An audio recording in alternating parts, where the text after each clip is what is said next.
Good morning, everybody. This is Zeta here once again with another game of StarCraft 2. This will be a Zerg versus Terran on the Shattered Temple. Spawning in the 7 o'clock position is the blue Zerg. His name is ROOTDestiny. He recently won $100 for being the last man standing at FX Open King of the Hill, taking out Sickjax's Vibe in a ZVZ to win that prize, so well done, Destiny.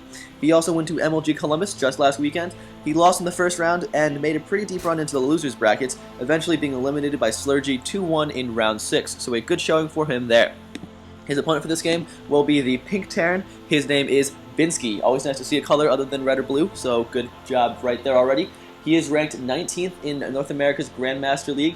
He has 233 wins and 152 losses, which is a 60.52 win percent ratio.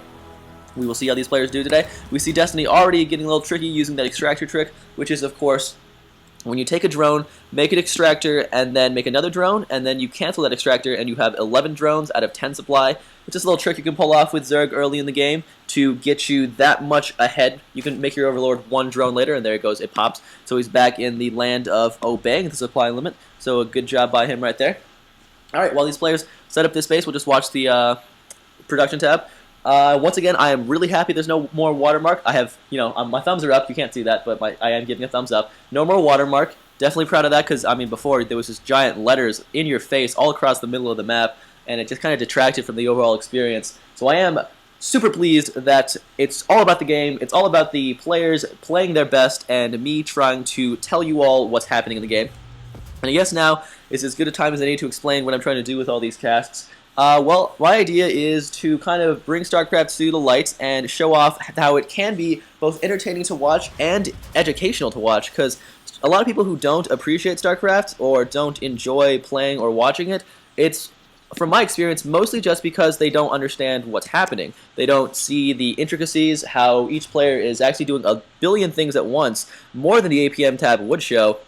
More than 117 things at once even, how everything that happens is done for a reason, how it's much like poker in a sense that, you can bluff, you can pull off things like 3-gate, Nexus expand, and then canceling that Nexus, and then when your opponent scouts and prepares for one thing, you actually come at him with a different thing. It's a lot of fun to watch, it's a lot of fun to play, it's a lot of fun to commentate. It's just a lot of fun all around. It's a lot like poker. There's bluffing, and there's reading your opponent. You have professional players who can tell what their opponent is doing just by seeing, oh, they have 2 refineries this early in the game. It means they're either going Banshee harass or, teching up to something else. Players can do a lot of stuff with very little information, and it's really impressive. And the final way I think it's like poker is because, you have to commit. In poker, you make a decision, and you have to be willing to go through with that decision. You bet once, you have to bet again. You have to really defend yourself after you've made your choice and stick with it. Much in the same way in StarCraft, when you do something like a bunker rush, which is what we're seeing from Binski right here, able to probably force this hatchery to cancel. When you commit to a strategy like a bunker rush, you both have to execute it well and be willing to commit to it and see how well it goes. And then if it doesn't go well, you have to know when to pull out. Know when to hold them, know when to fold them, in a sense.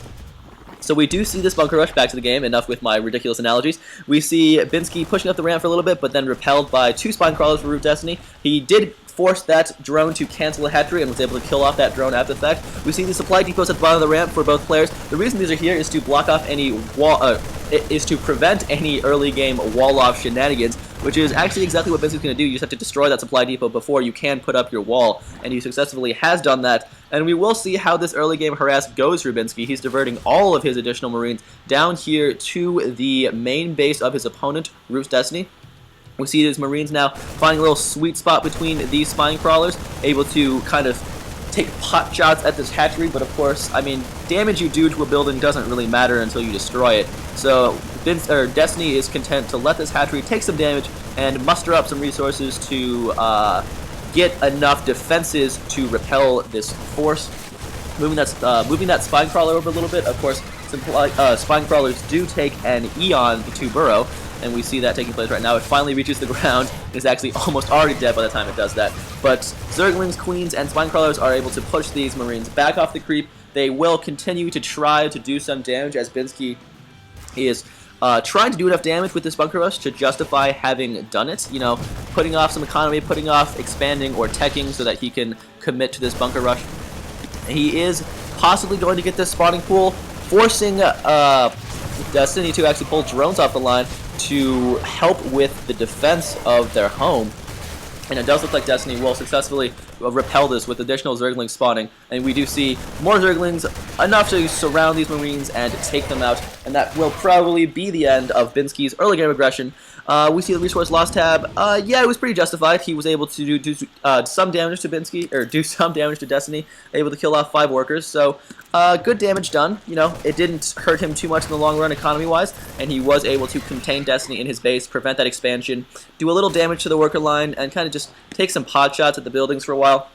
One thing I don't agree with, however, as you see, Binski has taken the opportunity to expand behind his little attack, this base now becoming an orbital and getting underway, dropping some mules to mine. But as I was saying, one thing I don't agree with that Binski did was he started attacking this hatchery, and you see he took off a good portion of its health, about a fourth of it. But then once he started attacking the spawning pool, I mean, if he had just started attacking this earlier with the bullets he was instead pumping into the lair, well, hatchery, soon-to-be lair, he would probably have been able to take out this spawning pool. But in the end, he did nowhere near enough damage, nowhere near as much damage as he could have, rather, because he did allow that spawning pool to remain up and standing when he could have destroyed it, basically. We see the spine crawler burrowing near the bunker because, of course, spine crawlers do outrange bunkers, which forces the salvage from Binski. And we see Zerglings running right by Marines. Those Marines are like, I'm a Zergling, please run right by me, I'm a Zergling, please don't kill me.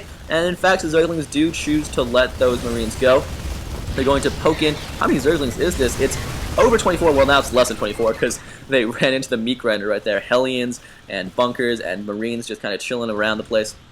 So those Zerglings are forced to go back home, forced to, with their tails between their legs, not get roasted into dinner. We see Binski with quite a few Hellions now. We see 7 Hellions, 10 Marines for Binski, and we have 20 Zerglings as the army for our Zerg player ROOTDestiny. We see Infernal Pre-Igniter, one of the greatest named upgrades in StarCraft 2. That is that blue flame for these Hellions, so they'll be able to do a lot more damage per second against Zerglings or workers as Binski sees fit. We also see double starport being constructed for, double armory. Why did I call that a starport? So we'll probably see some Thor play right now. He's going pretty mech heavy with these Hellions and then soon to be Thors, I would assume. We see some infestors on the way for Binski, so we will be looking at fungal growth, infested Terran, possibly neuroparasite if he chooses to go that route. We'll have to wait and see. As Blue Flame Hellions, even though they are upgraded, still do all of diddly squat against the building because Hellions are very, very poor when it comes to raising down buildings, which, you know, is kind of ironic because they shoot fire and they can't burn buildings down very well. At any rate, this hatchery might get taken out. I mean, Destiny let that finish, so it does look like he'll want to try to keep that up. It is in serious danger of going down. These queens trying to help, and they do manage to distract Binski. There's fungal growth going off on 6 of the Hellions. Very effective fungal. The rest of the Hellions are realizing they should have been focused firing on the hatchery, and they will try to do as much damage as possible, but will probably be chased away by these Zerglings. Zerglings never look so scary to Hellions.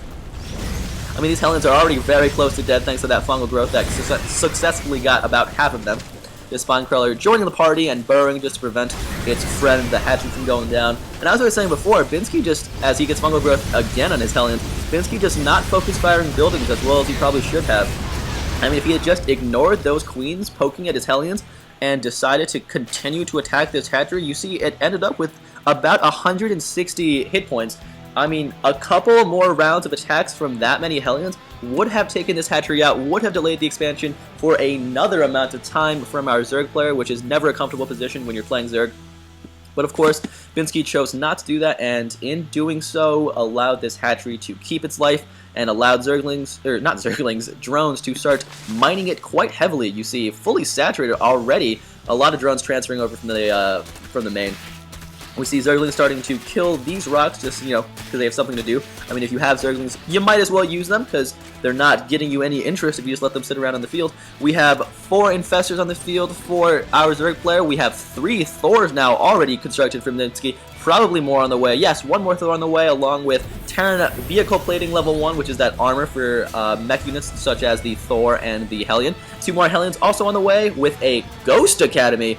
We might see some interesting ghost play, probably EMP for the infestors, possibly some nukes. I mean, everyone loves to see nukes going off. It's one of the most exciting moments of StarCraft when you see everything explode in one giant blaze of nuclear holocaust glory. At any rate, I mean, Holocaust is pretty bad. We see the Terran player expanding up here to the top left with a soon-to-be orbital command, so he's actually 1 base ahead of his Zerg player. We see the Terran player 3 base, the Zerg player 2 base. Normally you have that switched around. The Zerg player will want to be at least 1 base ahead of his opponent, but in this game we have the Terran player macroing like a boss. Anyway, upgrades for the Zerg player, we have upgrades galore. We have that Neural Parasite for Infestors, we have Missile Attacks level 1.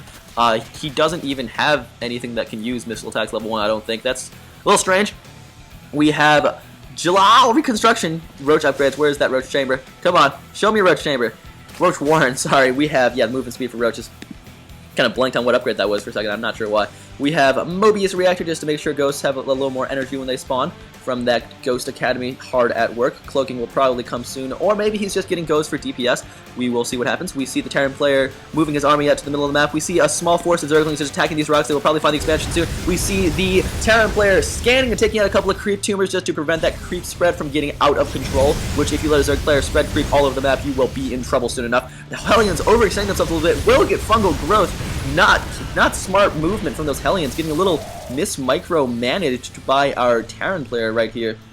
At any rate, he lost a couple of Hellions. These Hellions are pretty low on health. We see 2 in the red, 3 in the yellow. Now a couple more they're getting fungal growth again, and Destiny, well, he lost a couple of Overlords getting supplied like right now, but he has more important concerns on his mind, which is these Roaches attacking Marines, Hellions, and Thors. Neural Parasite being put to great use, taking over half of the Thors, cutting the Thors in half and turning them against one another will be enough for these Roaches to clean up that assault from the Terran player. We see fungal growth going off on Thors. Not the most effective thing, but I mean, every little bit counts, I suppose. Plus, it's always funny to see a giant Thor, with fungal growth on it. We see Zerglings, 7 of them attacking with 2 more, just cheerleading in the back, moral support, saying, come on guys, let's do a great job attacking these rocks. They will destroy and